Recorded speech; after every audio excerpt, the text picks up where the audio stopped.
চাপৰিত বহাগৰ বালাগি কহুৱা বন্ধালিছে বিহুৰে তলিতে আমাৰে নাচনি উলাহতে নাচিছে মৰমৰ দিহেৰে চেনেহৰ বাণীৰে ও নাচনি বৈচনে তই ফুল গামোচা মোকেনো পিন্ধাবলে বুলি।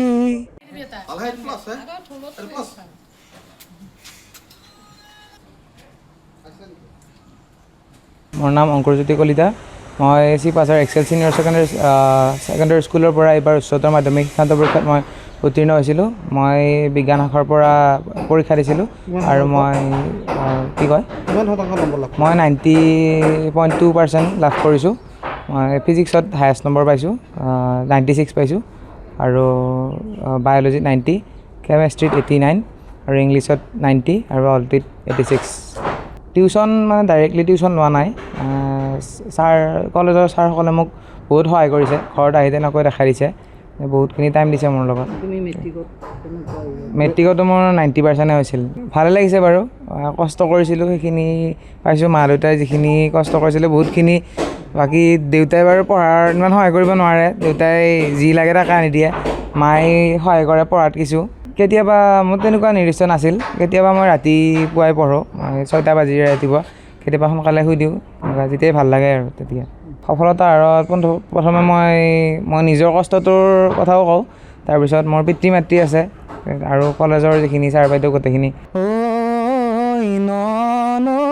চাপৰিত বহাগৰ বালাগি কহুৱা বন্ধালিছে বিহুৰে তলিতে আমাৰে নাচনি উলাহতে নাচিছে মৰমৰ দিহেৰে চেনেহৰ বাণীৰে ও নাচনি বৈচনে তই ফুল গামোচা মোকেনো পিন্ধাবলে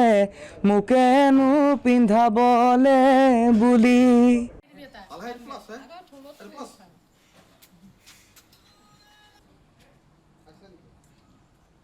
মোৰ নাম অংকুৰজ্যোতি কলিতা। মই চিপাচাৰ এক্সেল ছিনিয়ৰ ছেকেণ্ডেৰী স্কুলৰ পৰা এইবাৰ উচ্চতৰ মাধ্যমিক শিক্ষান্ত পৰীক্ষাত মই উত্তীৰ্ণ হৈছিলোঁ। মই বিজ্ঞান শাখাৰ পৰা পৰীক্ষা দিছিলোঁ আৰু মই মই 90.2% লাভ কৰিছোঁ। মই ফিজিক্সত হায়েষ্ট নম্বৰ পাইছোঁ, 96 পাইছোঁ আৰু বায়'লজিত 90, কেমেষ্ট্ৰিত 89 আৰু ইংলিছত 90 আৰু অলটিত 86। টিউশ্যন মানে ডাইৰেক্টলি টিউশ্যন লোৱা নাই। কলেজৰ ছাৰসকলে মোক বহুত সহায় কৰিছে, ঘৰত আহি তেনেকৈ দেখাই দিছে, বহুতখিনি টাইম দিছে মোৰ লগত। মেট্ৰিকতো মোৰ 90% হৈছিল। ভালে লাগিছে বাৰু, কষ্ট কৰিছিলোঁ সেইখিনি পাইছোঁ। মা দেউতাই যিখিনি কষ্ট কৰিছিলে বহুতখিনি, বাকী দেউতাই বাৰু পঢ়াৰ ইমান সহায় কৰিব নোৱাৰে, দেউতাই যি লাগে তাকে আনি দিয়ে, মায়ে সহায় কৰে পঢ়াত কিছু। কেতিয়াবা মোৰ তেনেকুৱা নিৰ্দিষ্ট নাছিল, কেতিয়াবা মই ৰাতিপুৱাই পঢ়োঁ, 6টা বাজিৰে ৰাতিপুৱা, কেতিয়াবা সোনকালে শুই দিওঁ, যেতিয়াই ভাল লাগে আৰু তেতিয়া। সফলতাৰ আঁৰত প্ৰথমে মই নিজৰ কষ্টটোৰ কথাও কওঁ, তাৰপিছত মোৰ পিতৃ মাতৃ আছে আৰু কলেজৰ যিখিনি ছাৰ বাইদেউ গোটেইখিনি।